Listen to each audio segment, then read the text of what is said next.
Hello, and welcome to RP-0 America. So we're going to do another Gemini launch here with a little more flight experience. Hopefully get our craft to orbit. So we've got a little more engine experience than we had before. Not a huge amount. Again, remember the limit of this is 10,000 units. But enough that these engines are going to start out a bit more reliable than last mission, where they did not quite achieve orbit.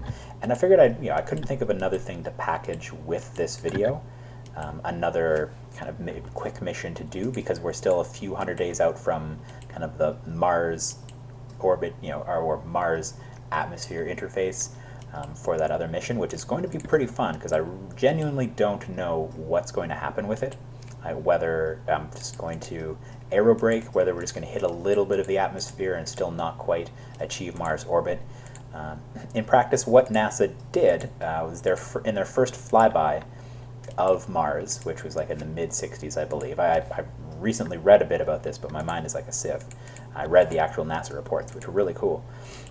So they planned their mission to their first flyby of Mars precisely enough that they could actually send signals back, or I don't remember which direction it was, Earth to the Mars craft or vice versa, such that they could make a measure of how thick the atmosphere was. Because before they did before NASA performed a flyby of Mars, they genuinely had no idea of how thick the Mars atmosphere was, like how high it extended, etc. They had a range of estimates, which I believe were actually quite high compared to what it actually ended up being. Because I think it was something like, oh well, we don't expect it to really be below 5% the thickness of Earth's atmosphere. Because at the time there was even potential high hopes that it was a lot more like Earth than we have found it to be. But anyway, so that was their method for figuring out how thick the atmosphere of Mars was, and then from that, from sending back a signal, when they're they kind of go behind Mars, so that Mars is between Earth and the craft, and then when they're coming out, the signals, it was really critical how they would receive and send the signals as they were coming out from the shadow of Mars, because at that point those signals are traveling through the atmosphere of Mars, which gave them all the information they needed to figure out how thick Mars's atmosphere is, which was awesome. So in practice, the method I plan to use in this is much more Kerbal, which is throw something into the atmosphere of Mars and then kind of take notes and measurements, and then I can kind of extrapolate from that. Even though I have a bit of experience throwing things at Mars, figuring out how thick the atmosphere is, I feel like it is kind of my own this pseudo-historical mission. That's kind of a more that's something that we still need to figure out in this program. We don't know a priori what are the properties of Mars's atmosphere, and so, well, we need a way of figuring it out. So in this case, we're just going to throw a probe we don't care a ton about. Because it was just kind of an extra bonus probe, right? We were just testing out the Saturn I launch vehicle, and we managed, through a little cheating, to get the probe actually to go towards Mars. So I'm going to have it dip into the atmosphere, and it might just skim the atmosphere a little bit and still end up doing a flyby. It might actually aero capture, which would be really cool. And it might actually land on Mars, or soft or hard. It might lithobrake on Mars, right? That's the range of possibilities. So I feel like that's interesting enough to be its own episode. So I'm going to make it its own episode. Because we just have the one shot at things. So I'll note down a bunch of numbers and have fun, because that's how I have fun. Note down and analyze numbers. But yeah, I'll do my best guess, because I kind of want it to be the most gentle possible soft landing. That's kind of what I'm hoping for, but I'm purely going to go from my own recollection of Mars. Like maybe I'll aim for like a 50-kilometer periapsis, and like that'll be as low as we dip, and hopefully that's enough to bring us down, but it might not be. The craft might even be destroyed by the atmosphere, for all I know. I honestly have not tested it with Mars atmosphere, which I think is kind of cool, kind of fun. All right. So anyway, this craft, which I failed to get into orbit last time, it has a short burn time, which means that the most crucial thing for me to do is to balance these numbers, which might require me pitching below 0, which is, I just want to say, it is pretty unusual for any historical craft, or even craft you design. I wouldn't recommend having such a high thrust-weight ratio that you and short burn time to orbit that you have to pitch below. Part of the reason of that is ending up with such a high thrust-weight ratio means you have a relatively high dry mass compared to what's ideal, which means this engine is basically overpowered for getting something to orbit. It was apparently very well kind of designed and could have been utilized to nuke other nations, which is what the Titan II is designed for. But in practice, for reaching orbit, it's not quite ideal, and you see that in the very high thrust-to-weight ratios of putting this payload into orbit. It could have, considering it was able to place 2 crew into orbit with enough hardware to stay up there for 2 weeks, the Titan II is a very potent launch vehicle, and therefore obviously a very potent ICBM launcher. I also want to kind of discuss and think about what's the method I'm going to use to send people to the surface of the moon and successfully return them. I don't intend to follow the kind of the Kennedy plan, the plan, the historical path that resulted from kind of Kennedy's declaration that that's how they're going to beat the Russians. In part because it was pretty expensive and it was kind of a rushed timeline. It is pretty amazing, obviously, that it was done so quickly. I feel like we could get a bit more out of that budget. Ooh, that's a pretty high. It's a pretty high orbit, but it's an orbit, which I'm very happy with. Excellent. And how are we for engine data? Pretty good. Not too bad. This will get more and more reliable. So my kind of first order thoughts are that I want to, I don't quite know what my my lunar plans are, whether it's that I'll simply feel like I'm kind of done my first tier of space goals once I have simply placed a crew into orbit of the moon, which you can absolutely do with the Gemini capsule and kind of your own designed hardware. But Apollo was really designed starting in the early 60s, like 61 or 62, and they certainly evolved the design, but ultimately it kind of started from that original design. Whereas I feel like Gemini, which they didn't start designing until actually a few years later, even though they were flown Mercury, and then Gemini, then Apollo, Gemini's design started later because it was kind of a middle thought. It was like, okay, well, we want to, let's just drop this upper stage. Goodbye. And now we have the life support supplies to stay in orbit for a while. So Gemini was designed specifically to accomplish specific learning goals for the American space program. We need to see how long can people survive in space, and does it do a lot of damage to them or not. It was designed to do the first spacewalks, to do the first docking, first duration missions, like 14 days. It had an off-center center of mass, so for re-entry it could generate lift. And so they could actually see that in practice with a real crew, so with control systems and kind of the weight and importance of we definitely want to get these people back. So it was it's the part of the program that impressed me the most, frankly, of the American space program. And so I really want to do a bit more with it. But I'm not quite sure if it will just be Gemini to orbit of the moon and back, and then potentially move on to Apollo or Apollo-like hardware, or if maybe I'll do Gemini direct to the surface of the moon, or whether I'll use a NASA Langley lander, so basically a 1 crew member lander, rather than the Apollo LEM 2 crew lander to the surface of the moon.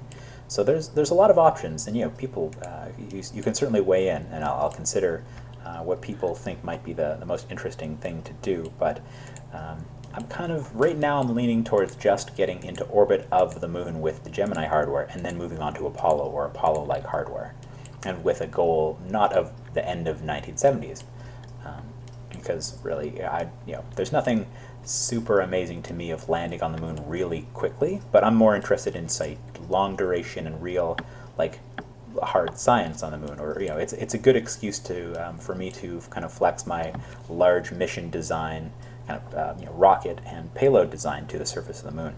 And I kind of like the idea of going from Gemini to the orbit of the moon, and then advancing onwards towards basically the Apollo applications program just right away. And then there's whatever space stations I could design, right? They've got a lot of options there. I really, really like the idea of a wet lab, for example, but currently there's no mods in kind of Realism Overhaul that do a wet lab. If you're not sure what a wet lab is, basically imagine if this craft was designed so that the crew could crawl through the bottom of this, so through, and there's a little crew tunnel by design, and it attached to the fuel tank for this. And after the fuel tank had actually got us to orbit, imagine, imagine for the moment that this, it's actually, there's two fuels in there, right? So imagine for a moment that about 80% of this was actually one tank. So for later, where it was liquid hydrogen and liquid oxygen, that was the case. So most of this was actually just one giant tank, not of this specific tank, but for a wet lab. So you have this giant tank in here that in practice the crew this could be designed such that the crew could get into it and use this as a habitation space. So rather than having to send up this big empty module, like with the ISS, you send up a hollow by design, not a fuel tank, and then people go into it. In practice, you could potentially use the fuel tank that you use to get into orbit and then kind of do on-orbit construction. So it's wet lab because it was a fuel tank, rather than a dry lab where it's a space station that was just sent up dry, built as a space station. So that's a really cool idea I like to explore too, but currently there's no mods for it, so I'd have to kind of think something through that would work for me. And I could modify config files for that to kind of do it as roleplay. I have no trouble with that. I'm just curious of people's opinions and whether it's worth the effort for me or not. Because in practice, Skylab was initially conceptualized as a wet lab, which I find to be a really amazing idea, because rather than needing, as they did, they used a Saturn V to put it into orbit, they could have used a Saturn IB, which is a way smaller, way cheaper vehicle, in order to put a wet lab into orbit. And then with another Saturn IB launch or two, you could send up some more hardware to it to really fit out the inside of it as a space station and send up a crew. And so for just, say 2 Saturn IB launches, you can get a lot done. Possibly 3. So we achieved, I feel like we've achieved orbit. I don't know, maybe I'm wrong. Maybe it's 160, but nothing really new popped up in there. So let's see, have crew count 3, crew altitude. Well, we're not going to break an altitude record. We're definitely going to break a duration record though. And we can do a spacewalk, so fair enough. So we have achieved orbit. So let us do our first spacewalk. But yeah, register, what do you, oh, maybe we can't. Cannot disembark, astronaut complex upgrade required. Ah, we cannot do our first spacewalk. So I'll leave these, yeah, I'll leave these guys here for a moment. So I'll go start the upgrade of the astronauts complex. Right now, just because I kind of want to crash through, just kind of complete a number of these objectives, just to pull the veil away. I've been cheating some cache because I'm using a lot of FASA hardware. A lot of the pieces are pretty expensive because they're kind of one use or one situation use rather than just kind of constructing something from procedural parts. And so sometimes I will cheat in some extra cash. Like to get that Gemini, like some of those parts were just, it was just $50,000 just for one part of that Gemini capsule, which I found a little crazy. So here, that's not too bad. So here you can, Kerbals can only disembark on Kerbin, so for just 75,000 we could actually do EVAs. So let's start that up, and let's see how long that would actually take to complete. Reconditioning, tech, upgrades, oh, no, tech it looks like it's under. So the astronaut complex will be 62 days. Okay, so obviously not with this cycle of people in orbit, but these guys will do a duration mission, which I'm totally fine with. But next time we launch Gemini astronauts, they will complete the first spacewalk. Which is fair. I'm pretty sure the first actual Gemini astronauts did not, in fact, complete the first spacewalk. Right? That was just the beauty of Gemini, is that it wasn't too terribly expensive to carry out to design and build the hardware, to carry out a mission, and so they could do this well-measured program where they did many firsts, each mission, but they kind of could measure them out, kind of not bite off too much. Because there were some really impressive sets of accomplishments in Apollo, and some of those missions were pretty risky, particularly with just the lack of knowledge at certain points. I think they just did one uncrewed mission beyond low Earth orbit, out towards the moon, before they actually sent Apollo out. They just did one launch of Saturn V out towards the moon. All right, so we've got this hardware here, so let's get our duration record. All right, so what do we have? We need to stay in orbit for a day. We can do that. We have the life support supplies. Let's just make sure these are accurate. I have persistent rotation, so they're just going to tumble in a lovely pattern. In practice, they probably would have very carefully set the roll such that it would do a barbecue roll to so that the sunlit side isn't always the same side. or various things like that. So 24 hours. Let's see. So let's see. Let's just do one orbit from up here. And I'll kind of move that and move that. Unfortunately, I don't quite have the screen resolution that Nathan Kell has, and so with all those windows open, you don't quite get to see everything as nicely. But yeah, let's just watch. Oh, and you know, I'm just going to do it. It didn't seem to have as much effect as I'm used to it having. Yes, this is our. So here we come around. There was California. The clouds are behaving a little weird. Maybe I haven't raised them again like I want to. Usually I kind of raise them a bit above the terrain, because I find this looks kind of a bit weird and awkward, but it's not that bad either. Some people may like it, for all I know. The clouds kind of colliding with terrain like that. Usually in practice I just raise the cloud cover a kilometer or two, so it doesn't bump the land quite as much. Okay, we're going to buzz by over Florida. So you know, we're over a different part of Florida than we were when we left it. Oh, weird, and now the clouds are only showing partially. I think it's because I'm at a low altitude. Unfortunately, it might be, we might be a little close to the phase out between PQS scale space or whatever. Here we go, and we're back, you know, we're back up higher, and therefore the clouds are showing normal. Yeah, that's another reason you don't want your kind of the periapsis of your orbit to be too low. It kind of makes the cloud do crazy things, or at least with my config. There we go, we're passing a bit over Africa, so I'll just keep an eye on it for another orbit or two, or it's just so I can see, you know, kind of show how the Earth moves underneath us, because we're just in this constant path. Oh, it says electricity is running out. Well, I don't quite believe that. 0 infinity. Okay, so it's, let's see, shouldn't this battery still have, oh, nope. It is running low after only 3 hours. That's rather weird. Electric charge. Well, it is consuming. That's actually a little weird as well. So, 1 electric charge per second is the draw of a kilowatt.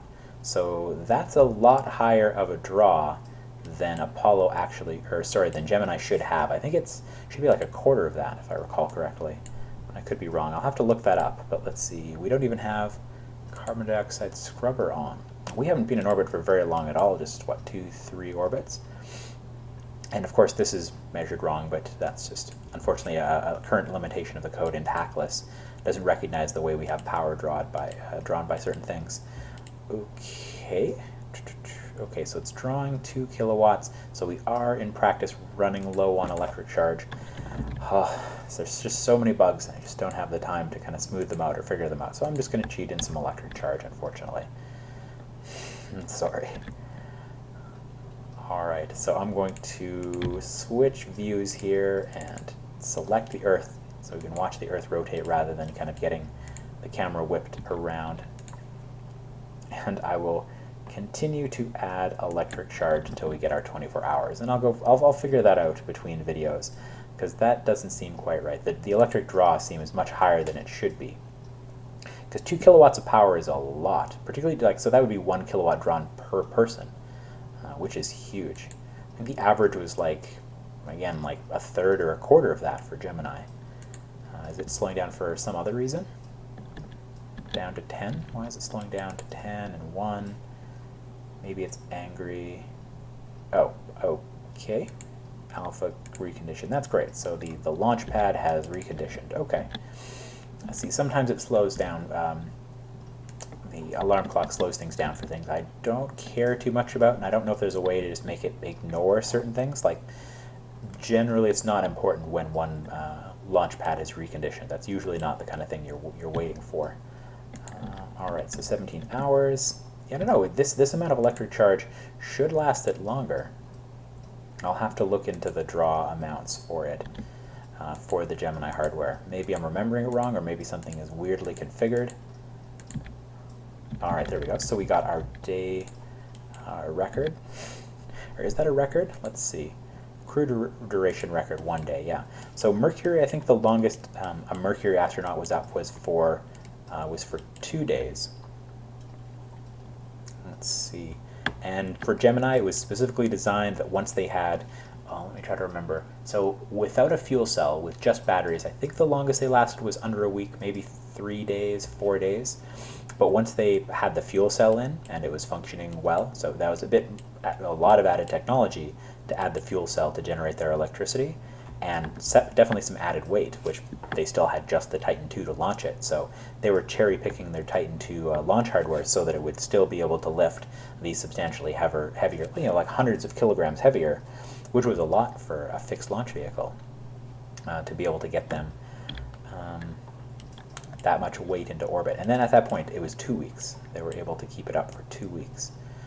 Okay, so let's just look at our points, because now the next objective is to, well, let's check. What is the next 1 day success? First spacewalk, crew duration of 2 days. I could actually potentially do 2 days, but we'll stick with 1 day for now since I already cheated the electricity in.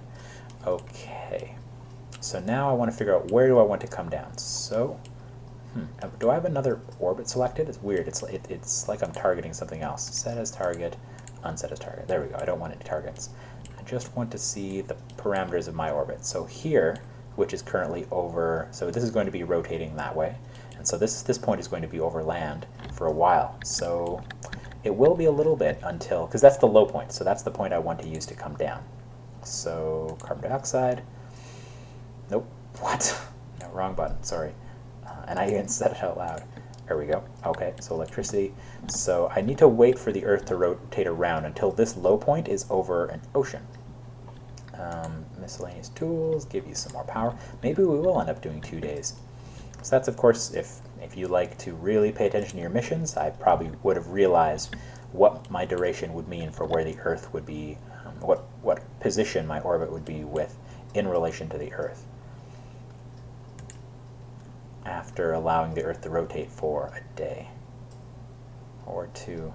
There we go. So generally they did bring it down in the Pacific, and so that's what I'm trying to simulate here. So let's just slow down, because every orbit is 90 minutes. So where are we now? So we are currently over, okay, so we're over the ocean down here. So I need to make a maneuver. I think it's about 200 meters per second of delta V that's delivered by the Gemini deorbiting engine. So let's just get close. So part of it was, let's see, and it wasn't up, it was down. So a little bit of it was down. Come on. A little was down and most of it was just to slow down. So let's say about 220. All right, so if I did it there, it would bring me down there. Unfortunately, because the Gemini solid deorbiter, it has both an engine in it and a decoupler, at least at present, MechJeb therefore won't report the delta V of it, because in judging how much delta V something has, it recognizes that it has a decoupler in it and incorrectly believes that you would decouple it, you would activate both the decoupler and the engine at the same time, which is not the case. You'd run the solids and then decouple it when you were done with it.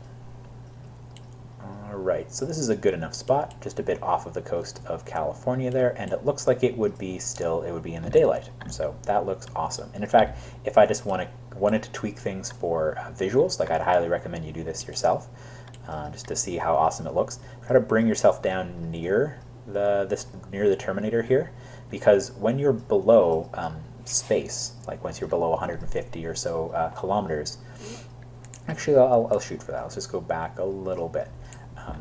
Scatter looks better. Like the clouds look a bit better. The way the sun looks at the limb, the edge of the Earth, looks better.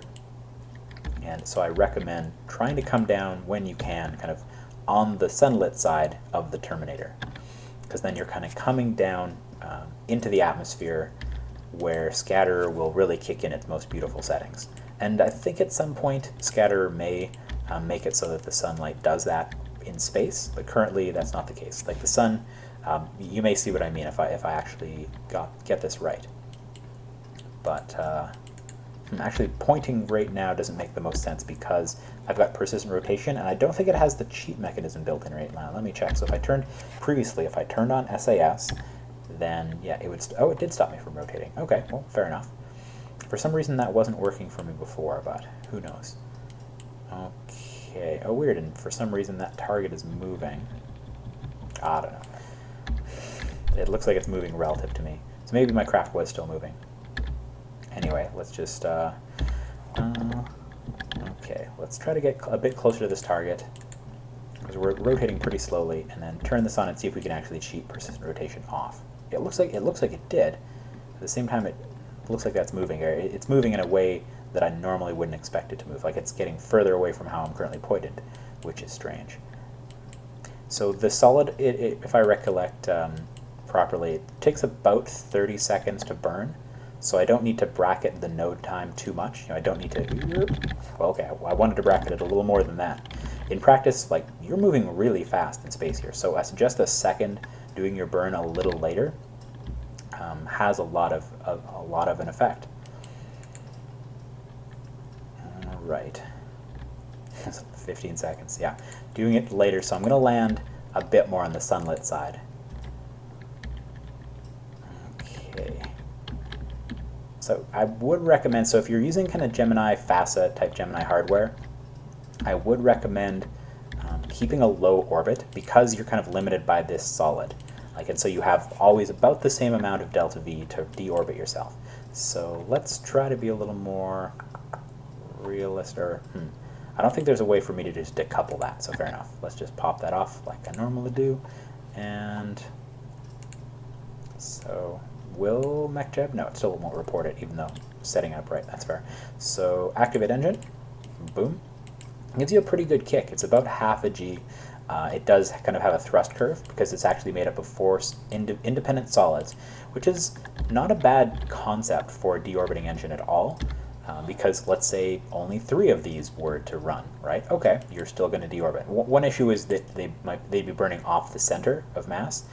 Maybe they were actually in practice angled, but they did actually have a number of separate solid engines because it's very important that those engines burn in order to bring you down, bring the crew back down to Earth.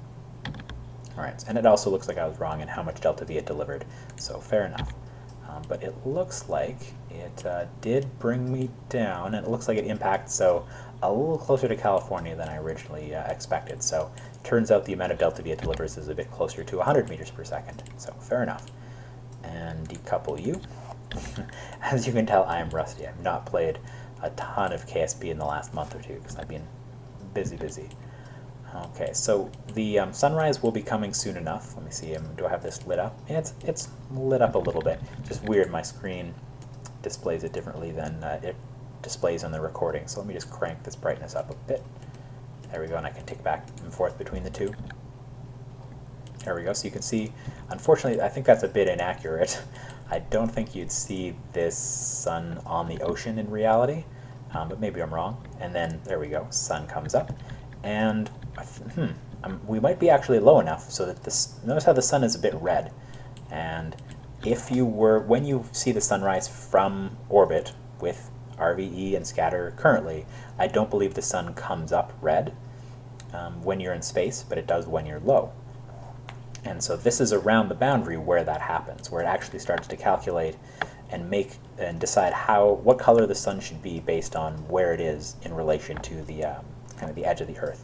So I find these deorbits really beautiful. Some of the early like 1.1 testing I did when I was getting a stable 1.1 install, I was doing deorbits over the UK and then landing kind of in the English Channel. So I was coming down at sunset over the UK and the English Channel. Unfortunately, I don't have any videos from that. I checked because I kind of wanted to post them to show them off because they looked really gorgeous, because you could see the UK lit up with city lights and the beautiful clouds as they gradually become more lit, by the sun, and then the sun changing color as it came up. It was a really, and of course all the flame effects of re-entry.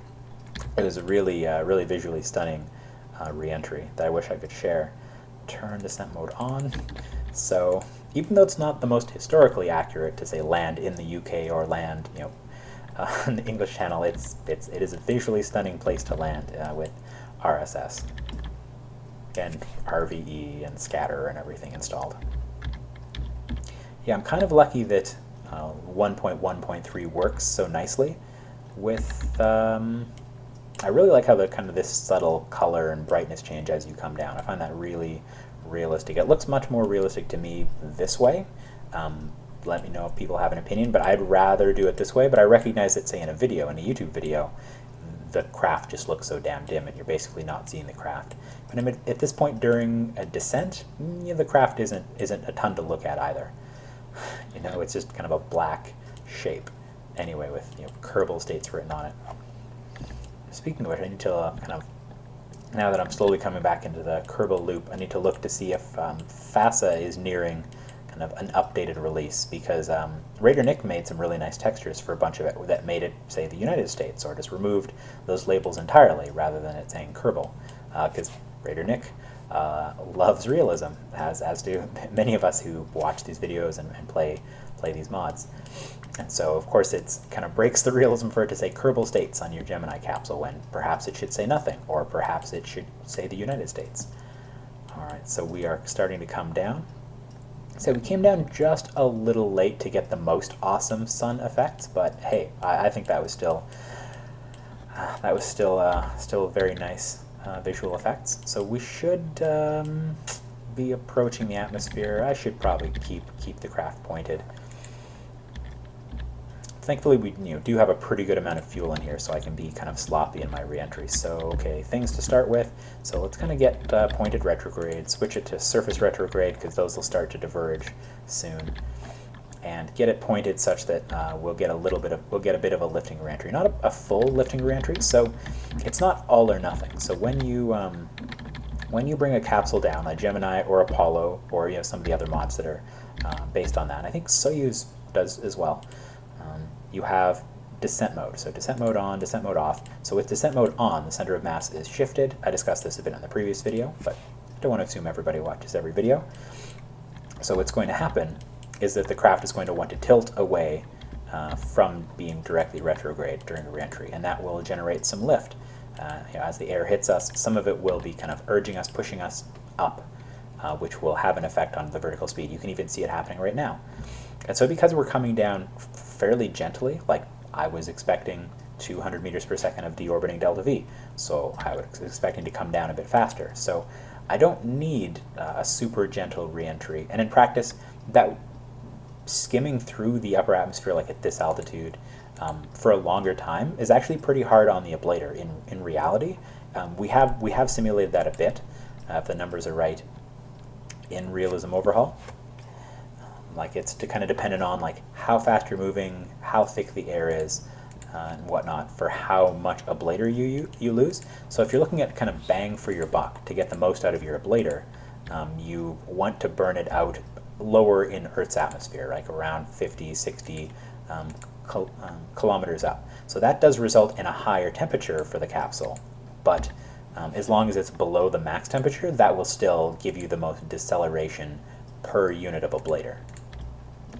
So therefore, for all those crazy reasons that may or may not have made sense to you, I don't want to use the descent mode in order to point straight up and really slow myself down. Because in practice, right now you can see we're falling, but we're kind of, you can see this is slowly becoming less negative. So I'll show you what I mean. So if we were pointed straight up, like, see, look at how much of an impact that would have here, right?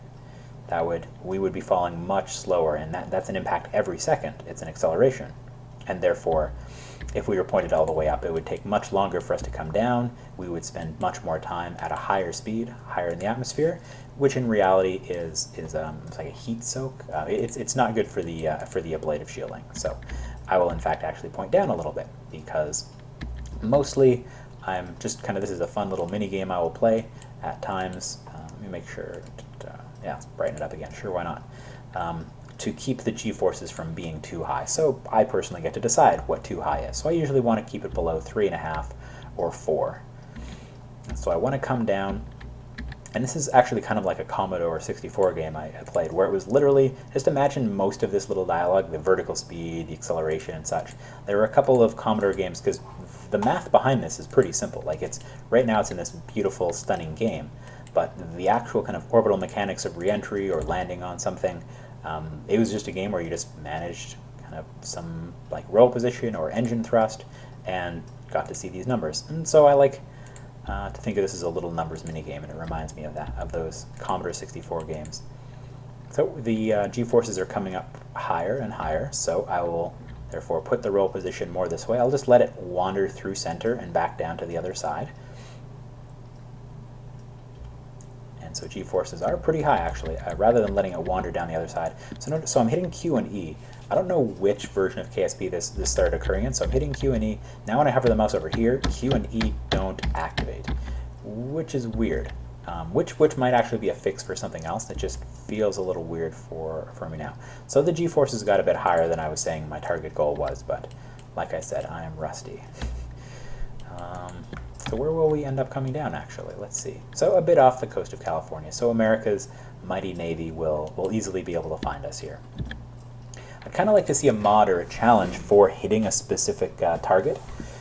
In practice, most of the Gemini re-entries, and I think all the Apollo ones, were computer controlled, but it would still be kind of an interesting minigame to be able to see the window of potential landing targets. Like, I could land further down, what's it called?